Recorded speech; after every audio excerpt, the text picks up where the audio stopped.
सबको मेरी स्क्रीन दिख रही है?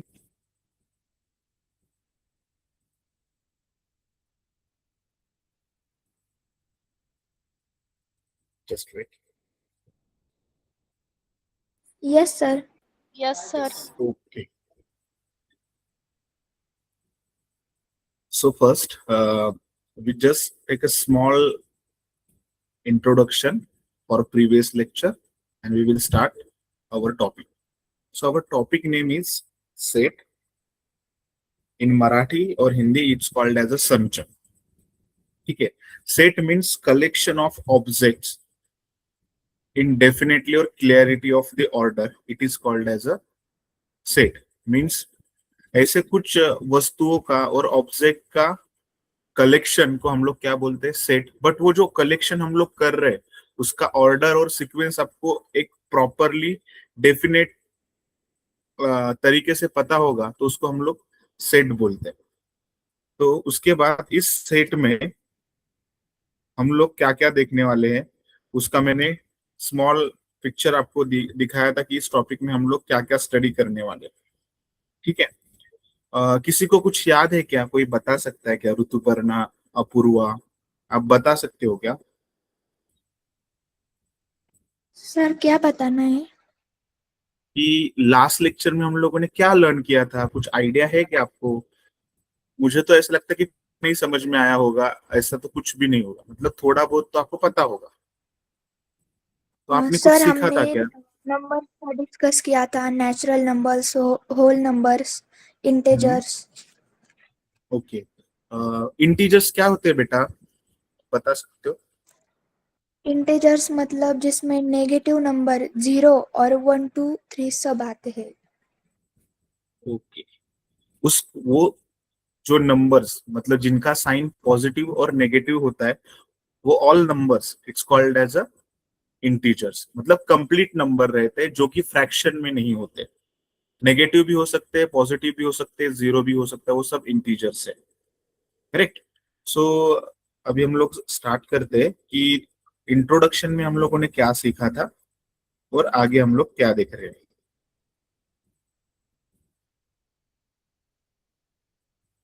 यस, किसी का कुछ क्वेश्चन है? सर, तुम्ही मागच्या क्लासमध्ये आम्हाला मराठीमध्ये शिकवत होते, तर माझी अशी अपेक्षा आहे की तुम्ही मराठीमध्ये सांगावं आम्हाला असं, कारण की आम्ही सर्व मराठीच आहोत. Okay. Yes, sir. Most of तुम्ही हाँ, yes yes. Most of you, all of you in semi English medium, or some students are from English medium, so they are not relevant with Marathi. That's why I am speaking in Hindi and English. They are relevant with Hindi language also. So I understand your background is Marathi. Prema ma'am, are you there? Hello.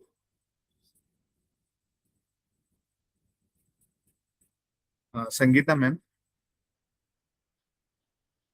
G sir.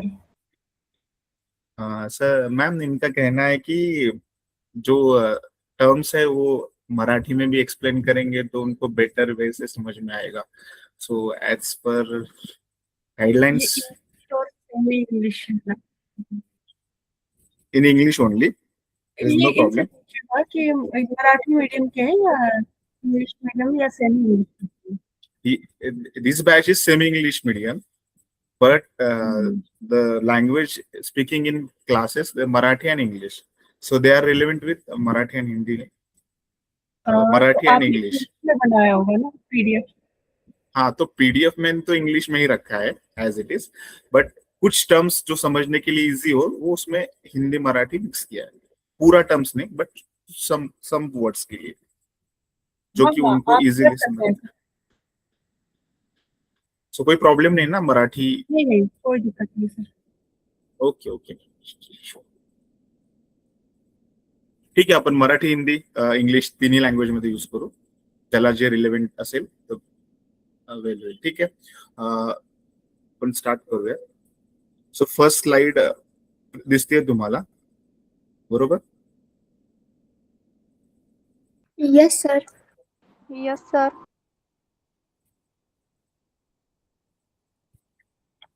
टॉपिक्सचे names पाहूयात आपण. In this topics we learn sets introduction. First topic is our introduction. Subtopic is introduction. Second one is types of set. Third is Venn diagram, and fourth one is equal set, subset. Next one is universal set, and last one is number of elements in a set. This is very important topic for if you are taking science stream in after 12. The first topic science or commerce stream. So first topic is types of set. Set, relation and function in maths 1 section or maths 2 section.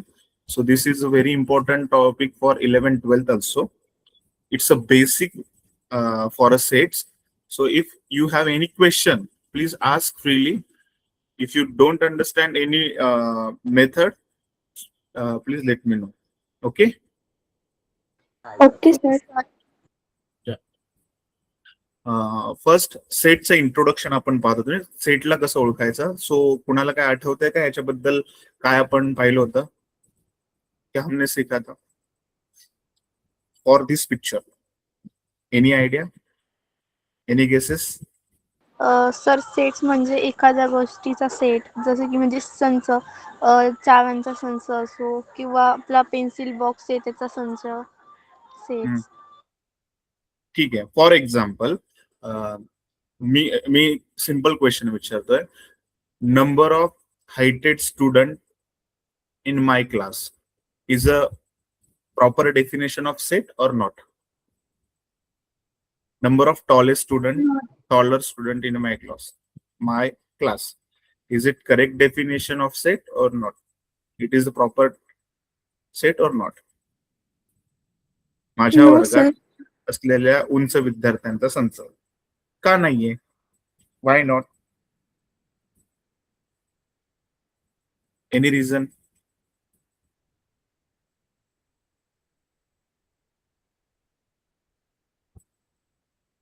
कोण सांगू शकेल का? चुकलं तर चुकलं. ठीक आहे, आपण पुढे पाहू. सो तुम्हाला पुढे पिक्चर दिसत असेल. We use the special word for each of the collection of the given above. तुमच्या समोर in your screen some pictures are there. It's a flower bucket, bouquet. After that, bunch of keys, flock of birds, pile of notebooks, collection of the number. For particular picture, we use a special word or special terms for the particular picture. Bunch of keys means there is a definite shape, clarity. म्हणजे जो picture आपल्याला definite order किंवा clarity देतो त्याला आपण काय बोलतो? Set बोलतो. So in all of the above the example we can clearly list the objects of the collection. म्हणजे आपण याची पूर्ण लिस्ट तयार करू शकतो की कोणते ऑब्जेक्ट्स आपण कलेक्ट केले त्यांनी कलेक्शन करून ठेवलेले. So we call the collection of the such objects is called as a set. For एक simple way we call the collection means गोळा करणे, जमा करणे. सच ऑब्जेक्ट्स अशा प्रकारचे काही ऑब्जेक्ट्स जे आपण जमा करतो. ऑब्जेक्ट्स मीन्स वस्तू. अशा ऑब्जेक्ट्सला आपण जमा करण्याच्या पद्धतीला आपण काय बोलतो? सेट बोलतो. Next, proper definition of set. If we can definitely and clearly decide the object. If we can definitely and clearly decide the objects of a given collection, then that collection is called as a set. म्हणजे याचा meaning सांगतो, definition आहे. If we can definitely म्हणजे आपल्याला निश्चितपणे, ठामपणे आणि स्पष्टतेनुसार. Definitely म्हणजे ठामपणे सांगता येणं. If we can definitely and clearly decide the object म्हणजे जो ऑब्जेक्ट आपण निवडलाय तो ठामपणे सांगू शकतो, त्याच्याबद्दल स्पष्टपणे माहिती देऊ शकतो. अशा ऑब्जेक्टचं आपण कलेक्शन करतो. त्या कलेक्शनच्या ग्रुपलाच म्हणजे काय आपण गोळा केलाय त्या ग्रुपला काय बोललं जातं? त्या कलेक्शनला प्रॉपरली काय बोललं जातं? सेट बोललं जातं. फॉर एक्झाम्पल, तुम्ही मला लास्ट लेक्चरमध्ये एक्झाम्पल दिलं होतं की मला कोन्स कलेक्ट करायला आवडतात. नंबर ऑफ शंकू, वेगवेगळ्या रंगाचे शंकू मला कलेक्ट करायला आवडतात. मग ते वेगवेगळ्या रंगाचे डेफिनेटली तुम्ही ठामपणे सांगतात. आणि क्लिअरिटीज, फक्त शंकूच आवडतात वेगवेगळ्या रंगाचे. पण क्लिअरिटी कुणाशी देत आहे? शंकू. मला हा शंकू ही वस्तू आवडते आणि त्याचं मी कलेक्शन करत आलोय, ही माझी हॉबीज आहे. मग त्या कलेक्शनच्या पार्टला आपण काय बोलू शकतो? सेट बोलू शकतो. मला वाटतं ऋतुपर्णाने एक्झाम्पल दिलं होतं कलर्सचं. करेक्ट ऋतुपर्णा? Yes sir. हा. सो त्यामध्ये तू एक्झाम्पल दिलं होतं कलर्सचं. तो कलर्स मध्ये आपण पाहत होतो की नंबर ऑफ कलर्स तू जमा केलेले आहेत. ते वॉटर कलर असतील, क्रेयॉनचे कलर्स असतील, पण इथे डेफिनेटली आपल्याला नंबर ऑफ डिफरंट कलर्स ते वॉटर बॉटल्सचे असतील तर डेफिनेटली आपल्याला माहिती पाहिजे. त्याला काय बोलतो आपण? सेट बोलतो. आता मी माझ्या क्वेश्चनवर येतो. मी लास्ट क्वेश्चन सांगितलं होतं आपल्या क्लासमध्ये, in our class tallest student, group of tallest student is called as set or not. तर टॉलेस्ट स्टुडंट म्हणजे किती हाईटचे ते आपल्याला माहित नाही. म्हणजे इथं जे आपल्याला बोलतो ना की विश्लेषण आपण करू शकत नाही, अनालिसिस करू शकत नाही. टॉलर म्हणजे ती डेफिनेट हाईट काय आहे ती आपल्याला एक्झॅक्टली सांगता येत नाही. 5 फूटची मुलं आहेत का, 3 फूटच्या वरती जे आहेत त्यांच्यासाठी टॉलेज बोललाय का, हे आपल्याला माहित नाहीये. म्हणजे टॉलर साठी आपण एक्झॅक्ट रेंज नाही सांगू शकत. त्यामुळे हा सेट होऊ शकत नाही. तुमचं उत्तर बरोबर होतं की सर तो एक्झाम्पल होऊ शकत नाही सेटचा, बिकॉज ती जी हाईट आहे म्हणजे आपण उंच, वर्गात उंच असलेल्या विद्यार्थ्यांचा संच, हे उत्तर संचाचा आहे का नाही, हा प्रश्न संचाला डिफाईन करतो का, हो किंवा नाही? तर नाही. कारण की तिथं उंचची व्याख्या ही वेगळी असू शकते. कोण 3 फूट 5चा असू शकतो, 3.5चा असू शकतो, 4.5चा असू शकतो. मग तो उंच 3 पॉईंटच्या वरची मुलं का 3 पेक्षा खालची लहान असलेले मुलं, स्मॉलेस्ट, ते आपण डिफाईन नाही करू शकत त्या सेंटेन्स नुसार, म्हणून नाहीये. फॉर एक्झाम्पल दुसरा असू शकतो, number of talented student in a class. हा एक्झाम्पल होऊ शकतो का सेटचा? Number yes of sir. Talented. कसं? चुकलं तर चुकू देत, बरोबर तर बरोबर. तुझं एक्सप्लेनेशन मला हवंय. आणि इथे आपण चुकलो ना तर आपण परीक्षेत चुकणार नाहोत, चुकी करणार नाहोत, पण करू शकत नाही, कारण की इथं करेक्ट उत्तर तुला मिळेल. हो, नो. येस का आणि नो म्हटलं तरी का, दोघांचं उत्तर. आता मला वाटतंय अनुष्काने नो उत्तर दिलं आणि ऋतुपर्णाने येस दिले. Correct? Apurva, I think yes Apurva. Sir. हा. हा ऋतुपर्णा का असू शकतं? तू कसं डिफाईन करणार की ज्यांना चांगले मार्क्स मिळाले त्यांनाच ना, की जे 100 आउट ऑफ काही लोकांना 90 अबोव्ह मिळाले? सर कारण आपण त्यासाठी स्पेशल नाव दिलेलं आहे, टॅलेंटेड स्टुडंट्स. ओके. सर, आणि अपूर्वा, येस. सर सगळ्यांचं काही ना काही वेगवेगळं टॅलेंट असतं, त्यामुळे मला वाटतंय नाहीये. बर. आता इथे पण हा क्वेश्चन आहे ना तुम्हाला ट्रिकी होता, म्हणजे फसवणारा होता. आता टॅलेंटेडची जी डेफिनेशन आहे ती आपल्याला आयडेंटिफाय करते का? कोण डान्समध्ये टॅलेंट असू शकतो? मी सांगितलंय का, क्लास मधले नंबर ऑफ टॅलेंटेड स्टुडंट ही नंबर ऑफ टॅलेंट स्टुडंटचा जो सेट आहे तो स्पेसिफाय करत नाही तो कोणत्या सब्जेक्ट मध्ये टॅलेंटेड. कोण मॅथ्स मध्ये असेल, कोण सायन्स मध्ये असेल. फक्त मॅथ्स साठी असता तर मग सेट झाला असता. फक्त स्पेसिफाय केला असता एखाद्या पर्टिक्युलर सब्जेक्टसाठी, तर हा इथं परफेक्ट सब्जेक्टिव्ह नाहीये. तो विश्लेषण आपण करू शकत नाही, त्याचं अनालिसिस आपण करू शकत नाही, म्हणून तो काय सेट नाहीये. असे क्वेश्चन येणार जे की आपण कॉम्पिटेटिव्ह एक्झाम देतो ना, ज्या स्कॉलरशिपच्या रिलेव्हंट वगैरे असतात, त्यात हे क्वेश्चन येतात. मे बी मागच्या वेळेस तुम्ही स्कॉलरशिप दिली असेल, त्यात काही क्वेश्चन असूही शकतात त्याच्यातले. तर हे एक्झाम्पल काय नाही, ते स्पेसिफाईड नाहीये. आता अपूर्वाचं उत्तर होतं की सर की प्रत्येकाचं टॅलेंट वेगवेगळं असू शकतं. कोण डान्समध्ये टॅलेंटेड असू शकतो, कोण बोलण्यामध्ये टॅलेंटेड असू शकतो, कोण रायटिंग मध्ये टॅलेंटेड असू शकतो, कुणाला एक्सप्लेनेशन करायला वेगळं, एक्सप्रेस करायला टॅलेंटेड असू शकतो. मग इथलं आपल्याला डेफिनेट टॅलेंटची डेफिनेशन सांगता येत नाही, म्हणून तो सेट नाही. समजलंय का? Yes sir. मग आता ही पिक्चर बघा, तुमच्या समोर एक पिक्चर आहे, the well defined filter. The well defined filter आपल्या समोर लावलेलं आहे. मी पहिले जे 5 पिक्चर वापरले होते तेच 3 त्यातले पिक्चर्स ठेवलेले आहेत तुमच्या समोर. आणि एक फिल्टर म्हणजे आपण बघा चहामध्ये आपल्याला चहा घ्यायचा असेल तर चहामध्ये काय असतो, तो गाळ वगैरे मिक्स असतो आणि आपल्याला फक्त चहाच घ्यायचा असेल तर आपण काय ठेवतो मध्ये, फिल्टर ठेवतो. फिल्टर म्हणजे चाळणी ठेवतो, चहाची गाळणी वगैरे, आणि त्यातनं चहा फिल्टर करतो आणि मग कप मधला चहा आपण जो टेस्टी पार्ट असेल तो घेतो आणि जो रफ पार्ट असेल जो ज्याच्यापासून चहा बनलाय तो आपण वेस्ट मटेरियल टाकून देतो. तर इथं 3 पिक्चर्स दिसत आहेत तुम्हाला, bunch of keys, flock of birds, tall students. आता टॉल स्टुडंटची हाईट बघा सगळ्यांची डिफरंट आहे, पण त्याला टॉल स्टुडंट मध्ये मेन्शन केलेले, एक्झॅक्ट हाईट सांगितलेली एक तिथे नाही सांगितली. आणि डेफिनेशन पण पहिली बघा आपली, इफ वी कॅन डिफायनाइटली म्हणजे ठामपणे आपल्याला सांगता आलं पाहिजे, अँड क्लिअरली डिसाइड म्हणजे हे निश्चितपणे ठरवताही आलं पाहिजे. डेफिनेटली ठामपणे सांगताही आला पाहिजेत आणि क्लिअरली निश्चित करता येतात अशा ऑब्जेक्ट्सच्या कलेक्शनला आपण काय बोलतो, that collection is called as set. म्हणजे बंच ऑफ कीज आहेत, फक्त कीज ठेवलेले आहेत, छोट्या मोठ्या त्याच्याशी काय घेणं देणं नाहीये. So it is the set. Flock of birds, वेगवेगळ्या प्रकारचे पक्षी, फक्त बर्ड्स सांगितलेत, कोणते पक्षी त्याच्याशी आपल्याला घेणं देणं नाही. मग तो एक्झाम्पल आहे आपल्याला कशाचा, सेटचा. पण टॉल स्टुडंट त्याच्यामध्ये किती हाईट आहे ती मेन्शन केलेली नाहीये. So it is not a correct definition of a set. म्हणून पिक्चर मध्ये बघा की reject, tall is a subjective, different people have different height, so not well defined, हे व्यवस्थित सांगू शकत नाहीये. तर टॉल म्हणजे किती उंच हे डिफाईन केलंय का त्यांनी, नाही केलं, म्हणून तो सेट नाही.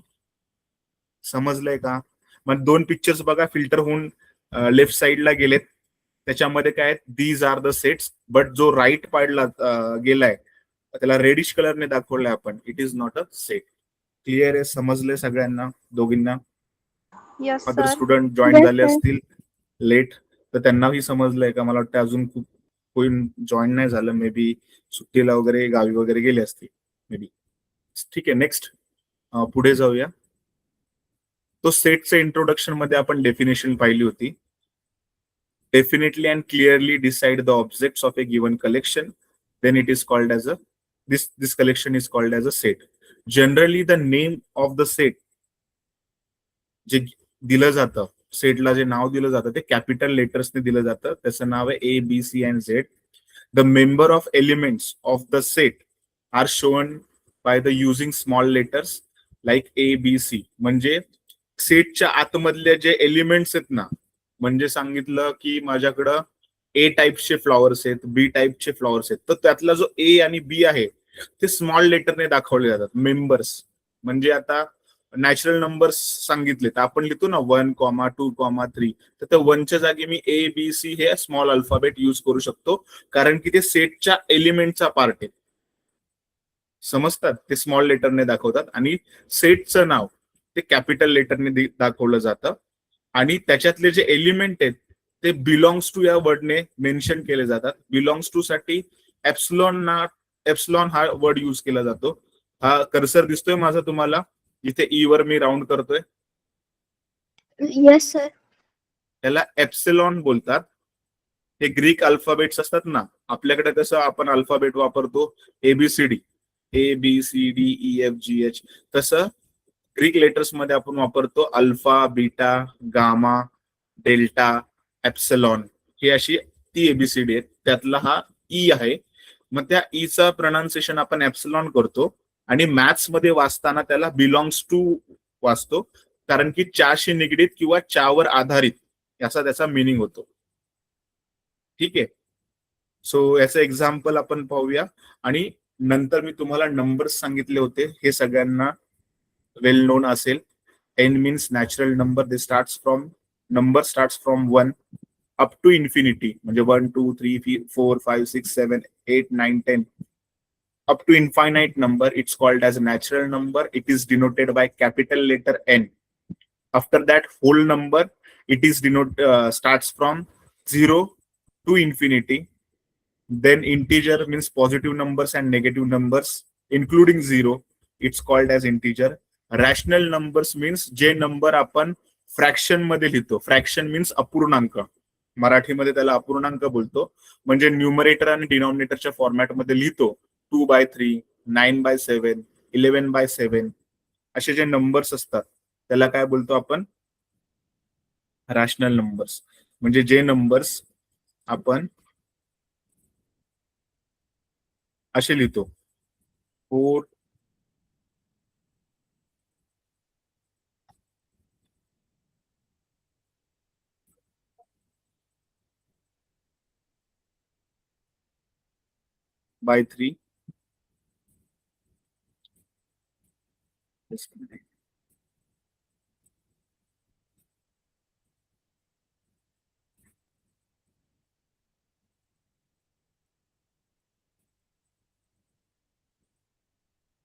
Next 11/2. These numbers are called as rational number. समजले सर्वांना? रॅशनल नंबर कसे असतात? जे न्यूमरेटर डिनॉमिनेटरच्या फॉर्मॅटमध्ये लिहितात त्याला रॅशनल नंबर बोलतात. रिअल नंबर्स मीन्स हे सगळे नंबर जेव्हा एकत्र केले जातात, नॅचरल, होल, इंटिजर आणि रॅशनल, यांना इन्क्लूड करणारा जो नंबर असतो ते असतात रिअल नंबर्स. कोणाला काय क्वेश्चन्स इथपर्यंत? सर थोडं रिपीट करता का? नेटवर्क इश्यू होता, आवाज नव्हता येत. ठीक आहे. मी आता जे नंबर्स लिहिले ते दिसले सगळ्यांना? मी आता ते इरेज केलंय म्हणून बोलतो. Yes sir. हा, मी रिपीट काय केलं होतं, काय सांगितलं होतं? नॅचरल नंबर्स मीन्स जे 1 पासून स्टार्ट होतात अप टू इन्फिनिटी. इन्फिनिटीचा मिनिंग होतं अनंत. 1 पासून अनंत पर्यंत ज्या संख्या असतात मीन्स नंबर्स असतात त्याला बोलतो आपण natural number. Capital W means whole number, जे स्टार्ट होतात नंबर 0 पासून.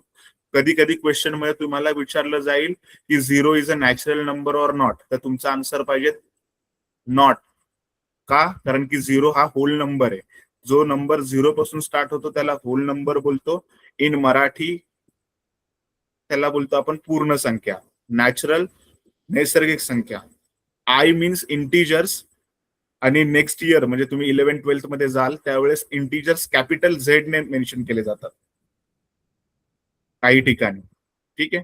नेक्स्ट आहे Q is a rational number. Rational numbers means the numbers denoted by numerator and denominator, means fraction, denoted by fraction 4/3, 7/8, 9/4.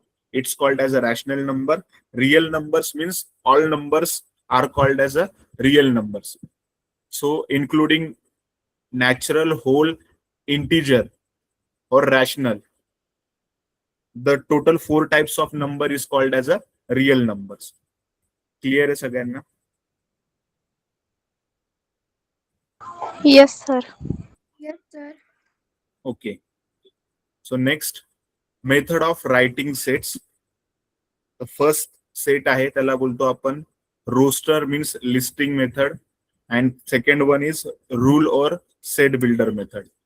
तुमचा doubt होता की set builder means कसं लिहायचं आणि लिस्टिंग मीन्स कसं लिहायचं. सो फॉर एक्झाम्पल मी एक्झाम्पल दिलंय, the set of odd numbers between 1 and 10.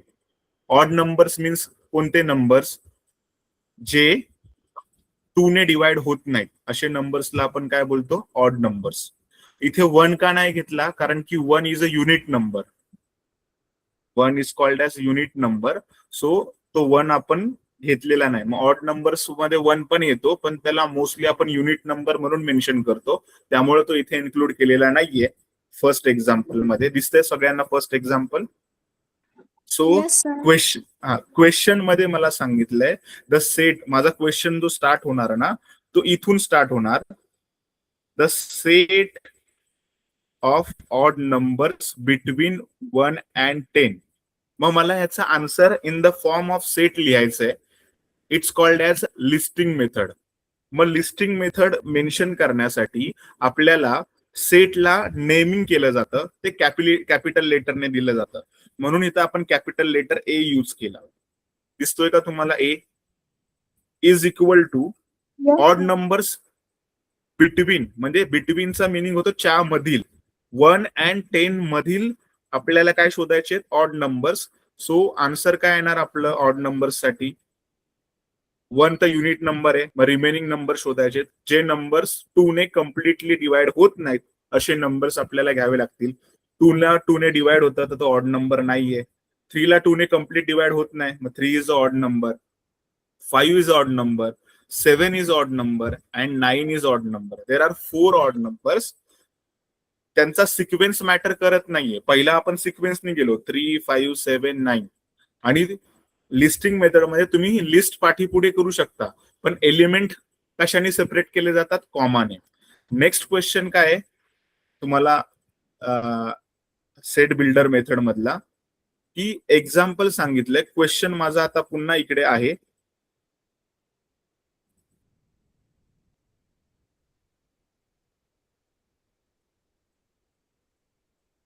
दिसतो सगळ्यांना question? Example. No sir. Sir just minute, थोडा नेटवर्क इश्यू आहे, जरा थांबा. प्रेझेंट होईल.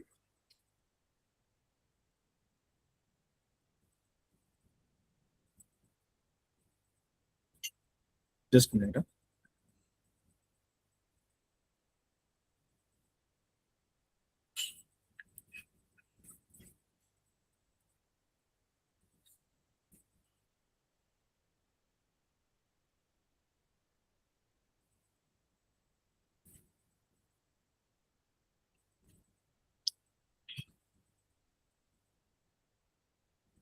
एक मिनिट, मी स्क्रीन ऑफ करतो आणि पुन्हा प्रेझेंट करतो. काहीतरी इश्यू झाला. 2 मिनिटच प्रेझेंट करतो सर.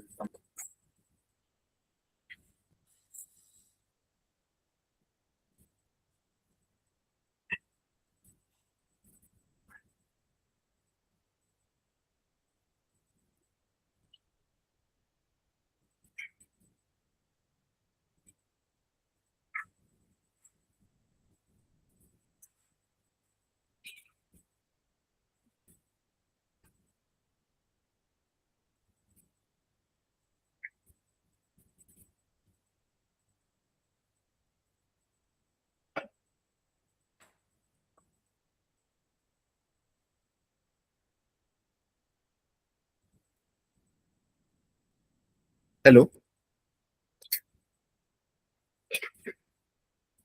Yes sir. मी स्क्रीन प्रेझेंट करतोय, दिसते का तुम्हाला?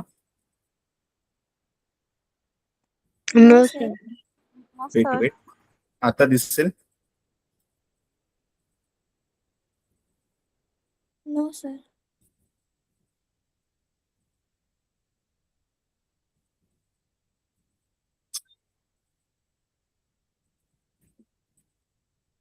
जस्ट प्रेझेंट होते.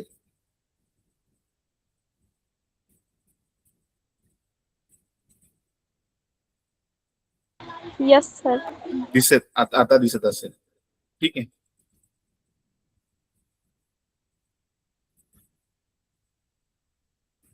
सो इथे आपल्याला एक्झाम्पल दिलेलं आहे क्वेश्चन मध्ये, की एक्झाम्पल मध्ये आपल्याला क्वेश्चन इकडे आहे. Example x such that x, हा जो ई आहे त्याला आपण रीड करतो ऍप्सिलॉन, आणि ही जी वर्टिकल लाईन आहे त्याला बोलतो such that X A is equal to A is a set of, असं सुद्धा बोललं जातं. A is a set of all X. Curly bracket आपण रीड करत नाही, कर्ली ब्रेसेसला आपण रीड करत नाही. A is the set of all X. पहिला जो एक्स आहे त्याला ऑल एक्स बोललं जातं. जो वर्टिकल लाईन आहे त्या वर्टिकल लाईनला आपण सेट ऑफ ऑल एक्स बोललं जातं. सच दॅट, जी वर्टिकल लाईन आहे ना त्याला आपण काय बोलतो? Such that means A is the set of all x. जी वर्टिकल लाईन इथे होती त्याला आपण सच दॅट म्हणून रीड करतो. X is a natural number. X is belongs to आहे ना, त्याला आपण बोलतो x belongs to natural number. हे सोपं पद्धतीने रीड करण्याचं आहे. X belongs to natural number and x is lies between 1 and 10. म्हणजे एक्स हा असा संच आहे, ए हा असा संच आहे एक्सचा. ए हा एक्सचा असा संच आहे की 100 असलेले नंबर हे नॅचरल नंबरवर डिपेंड करतात आणि ते सगळे नंबर 1 आणि 10च्या मध्ये आहेत. 1 पण नाही आणि 10 पण नाही, पण याच्या बिटवीन येणारे सगळे नंबर म्हणजे 2, 3, 4, 5, 6, 7, 8 आणि 9, पण 1 आणि 10 नाही. समजलंय का? आता Yes, sir. ह्याचं जर एक्झाम्पल घेतलं ना तर तुम्हाला अजून बेटर आयडिया येईल की नक्की काय बोलायचं, आपल्याला काय पाहायचं इथे. तर 2 डायलेक्ट्स म्हणजे इथे 2 पद्धती आहेत हे वाचण्याच्या. डायलेक्ट्स म्हणजे बोलण्याच्या पद्धती आहेत की लिस्ट मध्ये आपण बघा एका खालोखाल एक संख्या लिहितो. लिस्टिंग मेथड पिक्चर मध्ये तुम्हाला एक पार्ट दिसतोय की listing method means roster method. We explicitly list all elements separated by commas inside by curly brackets. Rule method separated denoted by vertical line. So that vertical line is called as such that. Generally name of the set given using the capital letters A, B, C and Z. आणि त्याला लिहिलं कसं जातं तर या पद्धतीने लिहिलं जातं. म्हणजे जे आपण एक्झाम्पल पाहिले होते की सेटला जे नाव दिलं जातं ते कॅपिटल लेटरने आणि सेटच्या आतमध्ये जे कर्ली ब्रेसेस लिहितो ना ते कर्ली ब्रेसेस मधले एलिमेंट मध्ये जे अल्फाबेट येतात ते स्मॉल अल्फाबेट असतात. पण सेटला जे नेम दिलं जातं ते कॅपिटल लेटरने दिलं जातं. कशाने दिलं जातं? कॅपिटल लेटरने दिलं जातं. इथपर्यंत समजलंय का सर्वांना? Yes, sir. आणि जो ई आहे वर्ब्स बघा दाखवलाय नाउन्स अँड वर्ब्स साठी तुम्हाला पिक्चर आहे. तो ई आहे त्याला आपण बिलॉंग्स टू बोलतो आणि ई वरची व्हर्टिकल लाईन्स काढलेली आहे त्याला डज नॉट बिलॉंग टू बोलतो. मग जर एलिमेंट एखाद्या सेटचा असेल म्हणजे एखादी गोष्ट जर एखाद्या सेटला डिनोट करत असेल तर ते ऍप्सिलॉनने दाखवतात आणि एखादी गोष्ट त्या सेटला दर्शवत नसेल तर ती डज नॉट बिलॉंग्स टू ने दाखवतात. आणि हे आपण सिम्बॉलिकल नोटेशनने दाखवायचं असेल तर या लेटरचा यूज करतो. फॉर एक्झाम्पल की लिस्टिंग मेथड मध्ये कसं वापरलं जातं. Name of the set capital letter A ने लिहिला जातो. फायनाईट म्हणजे काय असतो की त्याच्यात लिमिटेड गोष्टी असतात. ओपनिंग कर्ली ब्रॅकेट असतं, क्लोजिंग कर्ली ब्रॅकेट असतं. जेव्हा कधी आपण सेटला रिप्रेझेंट करतो त्याच्यामध्ये कर्ली ब्रेसेस असतात. कर्ली ब्रेसेस काय यूज केले जातात कारण की सेट जर आपण मेन्शन करतो सेट मधले एलिमेंट ते एलिमेंट हे नेहमी कर्ली ब्रेसेस मध्ये असतात म्हणून आपण कर्ली ब्रेसेसचा यूज करतो. Element separated by commas only आणि एक्झॅक्ट डेटा त्याच्यामध्ये असतो म्हणून त्याला आपण लिस्टिंग मेथड बोलतो. समजलंय का हे? लिस्टिंग मेथड कशी लिहिली जाते? कुणाला काही डाऊट आहे का याच्यात? लिस्टिंग मेथड साठी मी पिक्चर दाखवलेला आहे स्क्रीनवर. It is use Wien. कुठून नाही समजलं? सर शॉर्ट मध्ये थोडी रिपीट करता का कसं ओळखायचं ते सर? सेट मध्ये आपण 2 टाइप्स पाहतो. एक आहे लिस्टिंग मेथड, दुसरी आहे roster method. Set builder listing मेथडलाच रोस्टर. एक मिनिट आहे हे चाललं होतं. एक मिनिट. रोस्टर मेथडलाच लिस्टिंग मेथड बोललं जातं म्हणजे यादी केली जाते. रूल मेथडलाच सेट बिल्डर मेथड बोलतो म्हणजे गुणधर्म पद्धत. तर लिस्ट मेथड मध्ये आपण जे एलिमेंट लिहितो ते कॉमा करून लिहितो. हा शॉर्टकट आहे. लिस्ट मेथड मध्ये जे एलिमेंट लिहिले जातात जर समजा मला सांगितलं की मला असा एक सिंपल क्वेश्चन दिला आठवड्याच्या वारांचा संच लिहा. काय सांगितलं प्रश्न? आठवड्याच्या वारांचा संच तयार करा. मग मी काय करणार संच म्हणजे सेट दाखवण्यासाठी कोणतंही अल्फाबेट वापरणार पण ते अल्फाबेट कॅपिटल वापरायचं आहे. मी के अल्फाबेट वापरलं, इज इक्वल टू लिहिलं आणि कर्ली ब्रेसेस लिहिले. पहिलं ओपन कर्ली ब्रेसेस लिहिले. आठवड्याचे वार तुम्हाला माहिती आहेत ना, नंबर ऑफ वीकडेज किती असतात? 7 बरोबर ना. Sunday comma Monday comma Tuesday ह्याच्यासाठी असे सगळे डेज आपण लिहिणार आणि कर्ली ब्रेसेस सॅटरडेला क्लोज करणार. ही झाली लिस्टिंग मेथड. समजलं का? का डाऊट आहे Yes. अजून? नेक्स्ट आहे की आपल्याला अजून एक क्वेश्चन विचारला तो रूल मेथड. रूल मेथड साठी क्वेश्चन दिलाय बघा, right the set in the word of mathematics. हा पण लिस्ट मेथडचाच आहे. आता मॅथमॅटिक्स हा वर्ड साठी आपल्याला सेट तयार करायचा आहे. मग सेट करताना क्वेश्चन मध्ये काय सांगितलेलं असतं की कोणतेही वर्ड्स जे रिपीट होतात ना ते पुन्हा लिहायचे नसतात.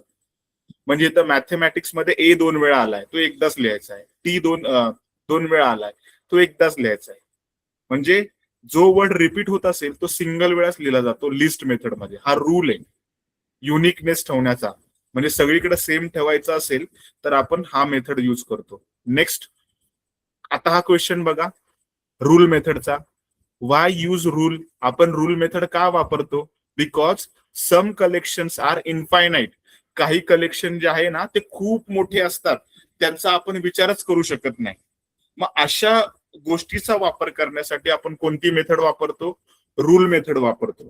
मग आता रूल मेथडच्या अगोदर आपण काय शिकलो होतो? Listing method.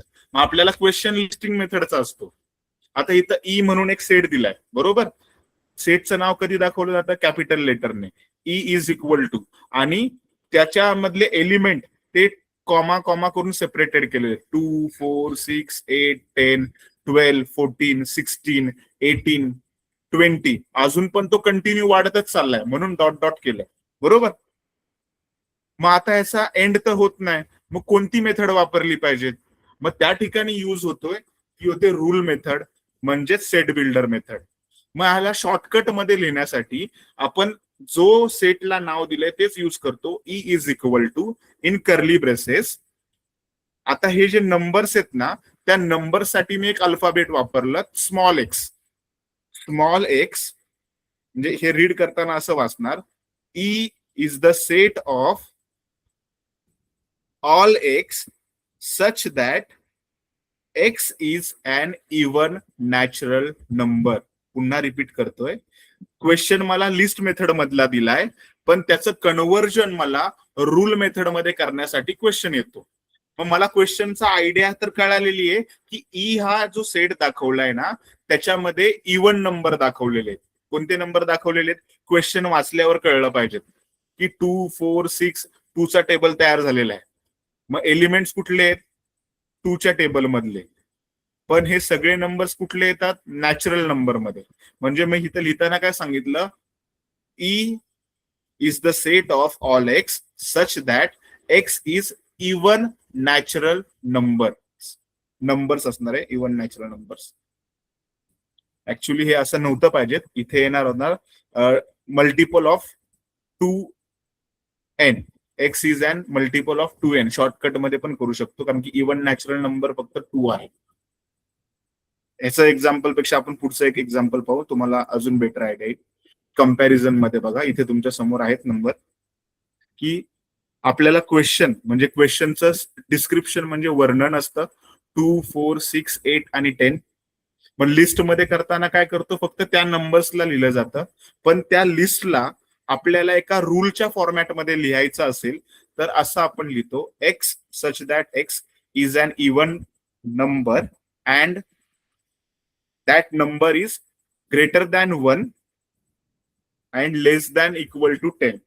हे क्वेश्चन आपण ट्रेस केला, ह्याला बोलतो आपण लिस्टिंग आणि रूल मेथडला सेपरेशन करणं. इथपर्यंत कळालंय का तुम्हाला? नेक्स्ट पिक्चर आहे फ्लॉवर्सचा.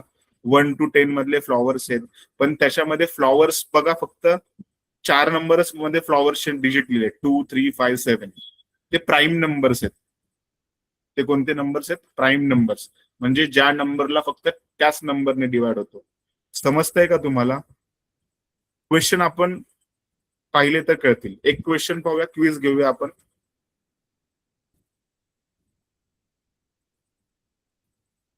क्वेश्चन आहे, write the set of letter in the word mathematics using the listing method. Tip, remember not to repeat any letter. कोण सांगेल?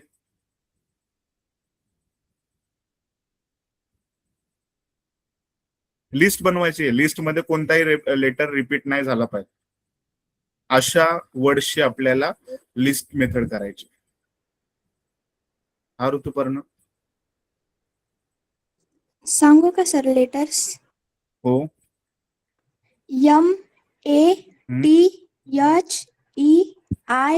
MATHEICS. ओके. मॅथमॅटिक्स मध्ये बघा जे नंबर्स आपण रिपीट होतो ते लिहित नाही. मग सेटचं नाव विसरली ही, फक्त हिने एलिमेंट सांगितले ऋतुपर्णाने. करेक्ट काय पाहिजे होतं? Set M is equal to कोणतंही नाव देऊ शकतो. इथे एम हा लेटर वापरलाय मी. M is equal to MATHEICS mathematics. Next question. जायचं पुढे. Yes sir.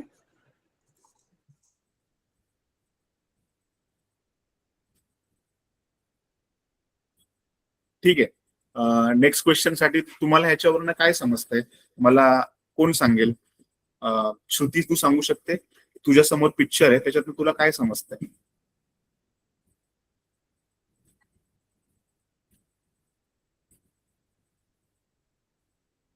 श्रुती, माझा आवाज येतोय हो किंवा नाही? Yes sir. मग तुला पिक्चर वरनं काय समजतंय? पिक्चर मध्ये काय सांगितलेलं आहे?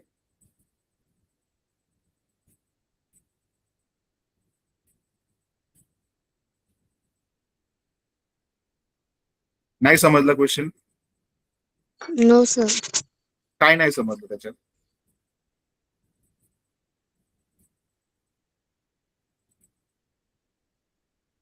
शंकर.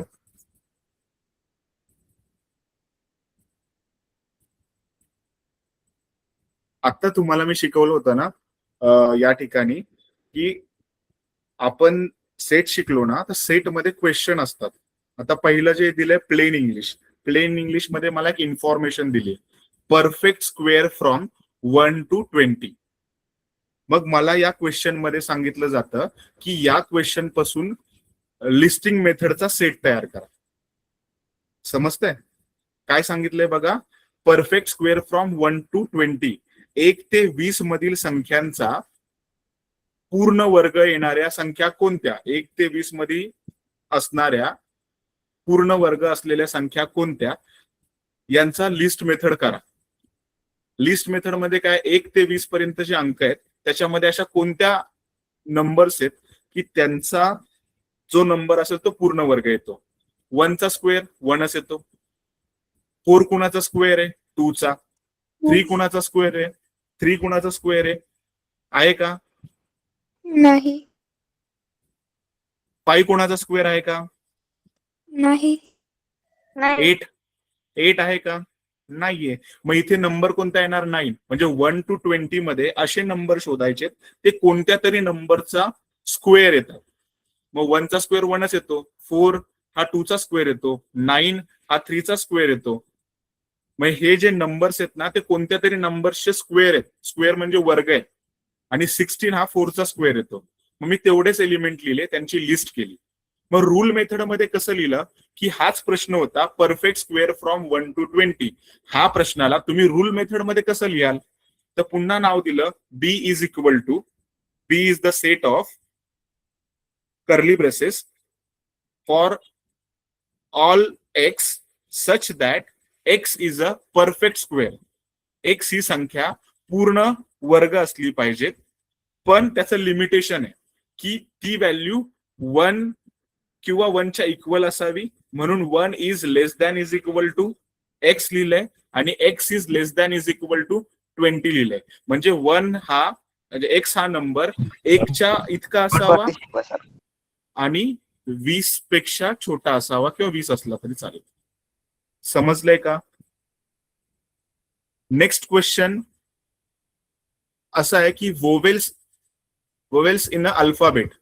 आता इंग्लिश अल्फाबेट्स मध्ये आपल्याला 5 वोवेल्स येतात ना, AEIOU. मग त्याची लिस्ट केली. मग तोच प्रश्न जर आपल्याला रूल मेथड मध्ये लिहायचा असेल तर तो कसा लिहायचा? त्याचं डिस्क्रिप्शन आपण इथे पाहतोय. समजतंय का अजून अवघड वाटतंय तुम्हाला? समजतंय सर. मग श्रुती तुला नाही समजलं का? आता क्लिअर आहे का तुला? येस सर, समजलं. नक्की. मग पुढचा क्वेश्चन बघायचा. Yes sir. हा, आता सेट बिल्डर मध्ये क्वेश्चनचा जो आपण उत्तर लिहितो ते कसं ओळखायचं, कसं लिहायचं. तर बघा, मी सेट बिल्डर मध्ये एक पहिलाच प्रश्न तयार करून दिलाय आणि त्याला रीड कसं करायचं. Set A is the set of all x such that x is a natural number and x is between 1 and 10. बघा, सेट ए होता ना, त्याला आपण वाचलंय से ए इज द सेट ऑफ, पहिला जो एक्स आहे त्याला वाचतो ऑल एक्स, जी उभी रेष आहे 2 एक्सच्या मध्ये त्याला वाचतो सच दॅट, आणि नंतरचा जो एक्स आहे ना तो belongs to natural number, x is a natural number, comma. आता पुढचा जो एक्स वाचलाय ना तो वेगळ्या पद्धतीत लिहिलाय, अँड एक्स जो आहे तो 1 पेक्षा मोठा असावा आणि 10 पेक्षा काय असावा, लहान असावा. मग हे काय लिहिलंय, एक्स इज बिटवीन, एक्स असलेली संख्या जी असेल ती 1 आणि 10च्या मध्ये असावी, आणि ह्याचं उत्तर जे आहे ना ते खाली दिलंय. अशा सेटचं उत्तर येतं ए इज इक्वल टू 2, 3, 4, 5, 6, 7, 8, 9. म्हणजे आपल्याला जो प्रश्न आहे तो सेट बिल्डर मध्ये पण लिहिता आला पाहिजेत आणि लिस्ट मेथड मध्ये पण तयार करता आलं पाहिजेत. हे सेट लिहिण्याच्या 2 पद्धती आहेत. हे आपण इथपर्यंत पाहिलंय. आपण इथे थांबू आणि क्विज घ्यायचे का. ह्या प्रश्नाला कोण लिस्टिंग, हा प्रश्न जो आहे तो लिस्ट मेथड मध्ये आहे आणि त्याला आपल्याला रूल मेथड मध्ये कन्वर्ट करायचं, जे आपण आता पाहिले. कोण सांगेल बरं, चुकलं तर चुकू देत.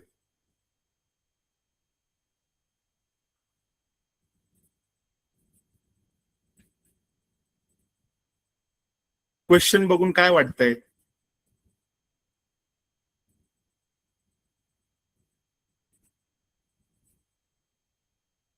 वन 4 9 6 स्क्वेअर दिलेले. पहिला विचार केला स्क्वेअर, पण हा स्क्वेअर कुठून स्टार्ट झालाय 1 आणि संपलाय कुठे 5.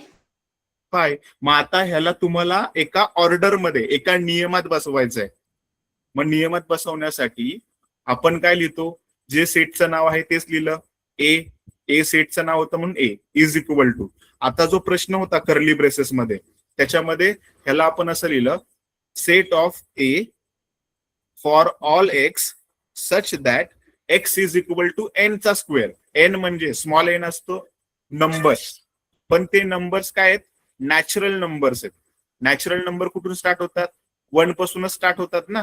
म्हणून n belongs to, belongs to ला कसं लिहितात, ई च्या फॉर्मॅटमध्ये लिहितात. Belongs to capital N, capital N म्हणजे ते नॅचरल नंबर आहेत. पण इथले जे छोटे एन आपण वापरलेत ना त्याची व्हॅल्यू कुठपर्यंत पाहिजेत, लेस than is equal to 5.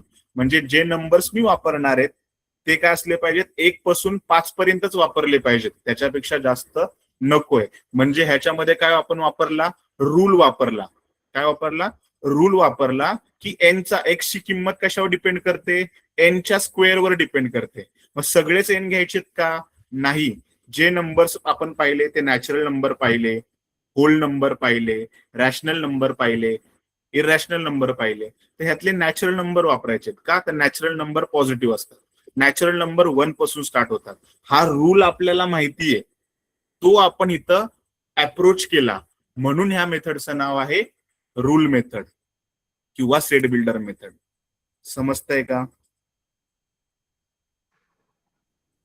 Yes sir. आता एक प्रश्न मला हा हवाय, शेवटचा प्रश्न इथे स्टॉप करतोय मी. प्रतीक्षा, प्रश्नाचा अर्थ काय आणि तुला काय समजलं याच्यातनं, किंवा शंकर तुला काय समजतं या प्रश्नामधनं.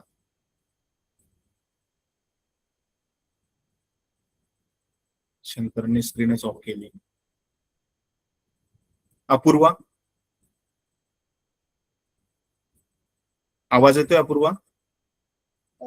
सर हा सेट नाहीये.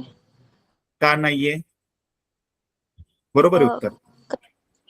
याच्यामध्ये टॉल स्टुडंट सांगितले, पण कोणी थोडं म्हणजे सगळ्यांची हाईट सेम तर नाहीये ना, सगळे म्हणजे 6 फूटचे असं नाहीये ना, कोणी 0.30, 6.30, 6.36 असं आहे ना, त्यामुळे ह्याचं उत्तर आहे नो, बिकॉज टॉल टॉल हा लेटर आहे ना तो नॉट वेल डिफाईन्ड, म्हणजे किती उंच, हाऊ मच टॉल हे आपल्याला एक्सप्लेन केलेलं नाहीये, म्हणून हा सेट नाही. कारण की सेटची डेफिनेशन आपण पाहिली की well defined and clearly to decide the collection. जे कलेक्शन आपण घेतलेलं आहे ते वेल डिफाईन असलं पाहिजे. नेक्स्ट त्याची क्लिअरिटी आपल्याला असली पाहिजे, तर त्याला काय बोलतो आपण, सेट. समजतं इथपर्यंत? आजचा होमवर्क लिहून घ्या, आजचा होमवर्क लिहून घ्या.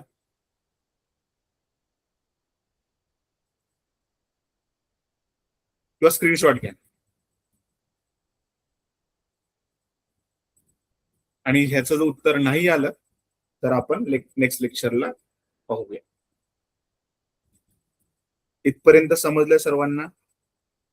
अवघड आहेत का क्वेश्चन? नो अवघड आहेत? No sir. मला तर वाटते बऱ्याच लोकांचे पहिला एक्सरसाइज झाला पण असेल, एक्सरसाइज ए आणि एक्सरसाइज बी. ठीक आहे, इथपर्यंत थांबूया. नेक्स्ट लेक्चर्स मध्ये मी पहिली क्विज घेणार, तुम्हाला किती समजलंय ते पाहणार आणि मग प्रॅक्टिस सेट 1.1 स्टार्ट करणार. सो मला असं वाटतंय की सगळ्यांना लिस्टिंग मेथड समजलेली आहे. अजूनही डाऊट असेल तर तो या मेथडमध्ये असेल, आपला सेट बिल्डर मेथडमध्ये. तर सेट बिल्डर मेथडसाठी आपल्याला रूल तयार करायला लागतो, तो प्रॅक्टिस करून त्यासाठी प्रॅक्टिस करावी लागेल. सो इथे थांबूया. आजचा होमवर्क जो आहे तो मला उद्याच्या क्लासमध्ये पाहायचा आहे, म्हणजे कम्प्लीट झालेला हवाय. होईल? Yes sir. काही डाऊट असतील तर आपण उद्या कम्प्लीट करू या क्वेश्चन मधले. चलो bye, good night. Bye sir. Bye sir, good night. Bye bye bye.